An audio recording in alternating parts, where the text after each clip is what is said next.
Welcome to Navigating the Customer Experience. Want to improve your organization's customer service? Looking for insider tips to knock your customer socks off? Then you're in the right place. Here's your host, Yanique Grant. Welcome to Navigating the Customer Experience. I'm your host, Yanique Grant.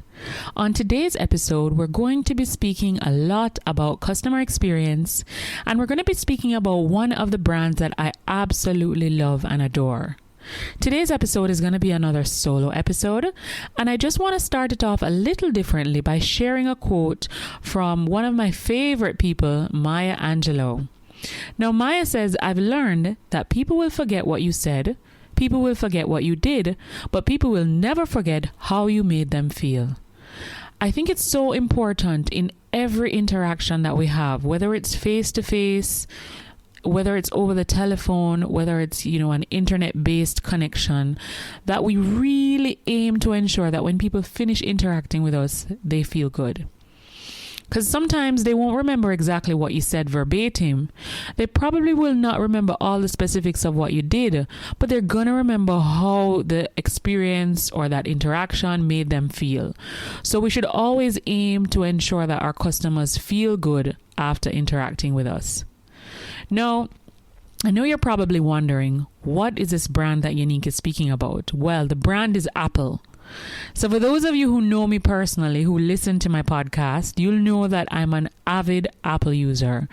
Owner of a MacBook Pro, owner of an iPad, owner of an iPhone. Love Mac, absolutely. And you'll always hear me say, once you go Mac, you just don't go back. So we're going to speak about some of the things that Apple has done to really create that magic formula. What are they doing in their stores, and how can you take out some of the things that they're doing and inject into your own business? It's said that Apple makes $5,000 per square foot on their customer experience.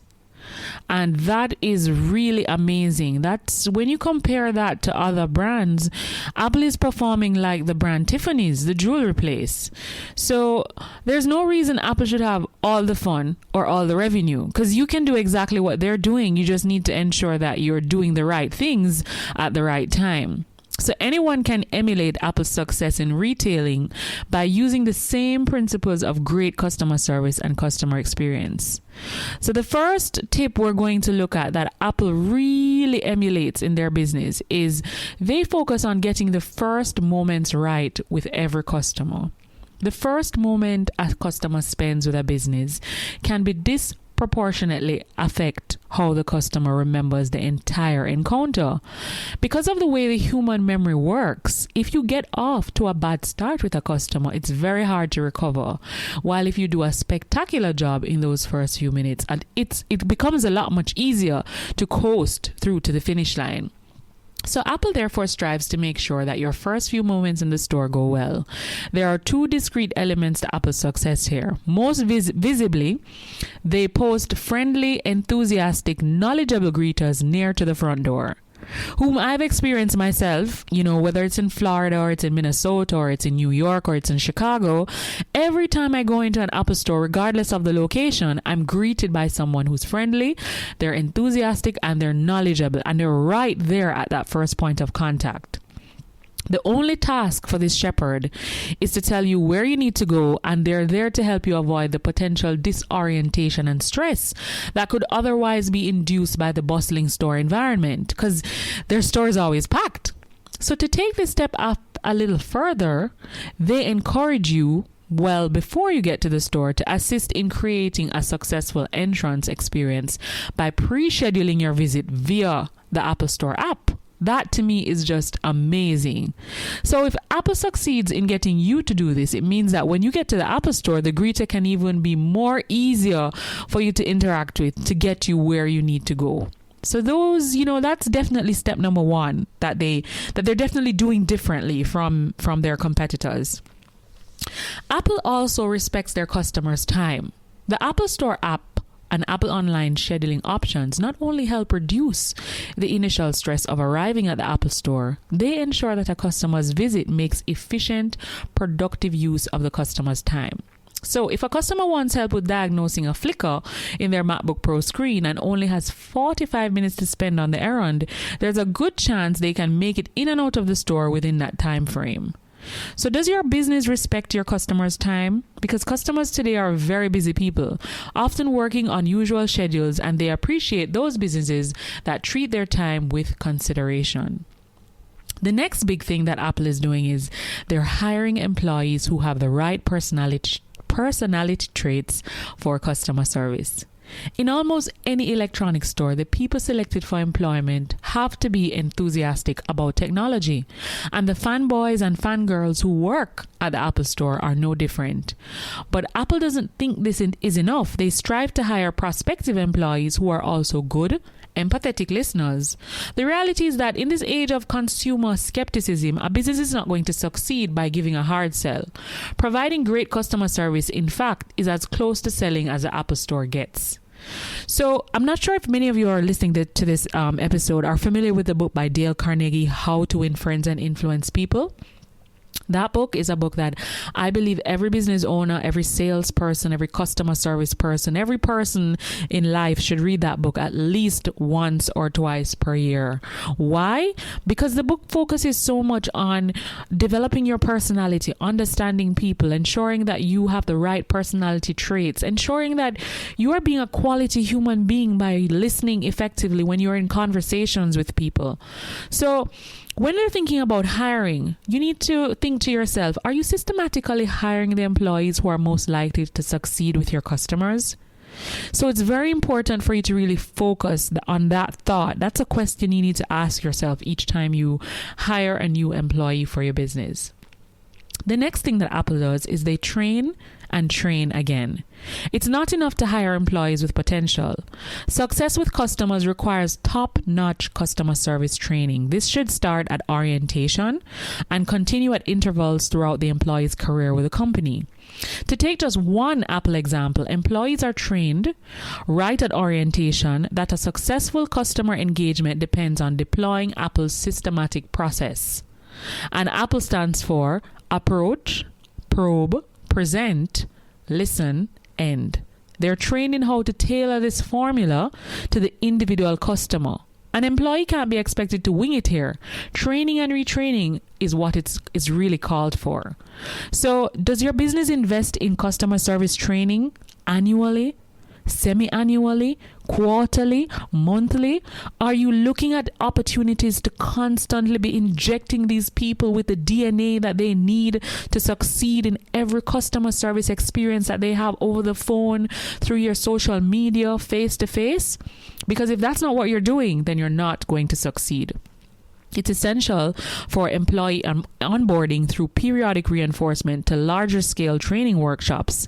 As a customer service speaker myself and trainer, this is where I risk sounding self-serving, but I would stand behind the importance of methodical, repeated customer service training, even if I had no dog in the fight here. So important. Another big thing that Apple does that sets them apart from their competition is they streamline. One of the great innovations of the Apple Store is its innovative and unwavering devotion to streamlining, removing everything that could get in the way of the customer's engagement with Apple's products and its helpful employees. In an Apple Store, there's a notable absence of cash registers, paper receipts, or anything else to clutter up the experience. This isn't just an aesthetic choice. It provides clarity of mind for customers and employees about the purpose of the Apple Store customer experience. So once a purchase decision has been made, or a repair is determined to be required, there's nothing in the way of making the purchase or repair happen. No forms in duplicate, no waiting in line for a single cash register. These people walk around with this little device in their hand that kind of looks like an iPad, and they're able to cash you out exactly where you're standing, exactly where you're interacting with them. I mean, it's just so hassle-free. So the question you need to ask yourself about your own business is, are you streamlining your customer experience? Doing so is almost certain to pay off in improved customer satisfaction, and if it makes purchases easier, you'll definitely see immediate financial results. So even though the 5 concepts that we've given you here that Apple is using, let's recap very quickly. So 1 is to get the first moments right with every customer. 2nd is to respect your customer's time. 3rd is to hire employees who have the right personality traits for customer service. 4 is to train and train again. And 5 is to streamline. If you follow these steps, even though they're very straightforward, implementing them in a way that works for your business is where your understanding of what makes your business unique must come into play. I'm not trying to turn you into a cookie cutter replica of an Apple store or any other successful business. The goal is to keep you, but in a way that gets the non-you out of the way of delighting your customers.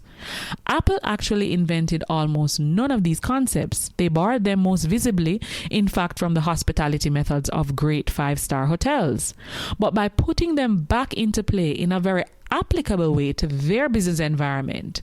So now they seem to be an organic part of the Apple brand. So I encourage you to go forth into your businesses this week, this month. Look at your team members. Look at your recruitment processes. Look at how you're streamlining. Are you training and training? Are you being pound foolish? I think is the quote, and dollar wise. But you really need to ensure that you're making sure that your spend is quality.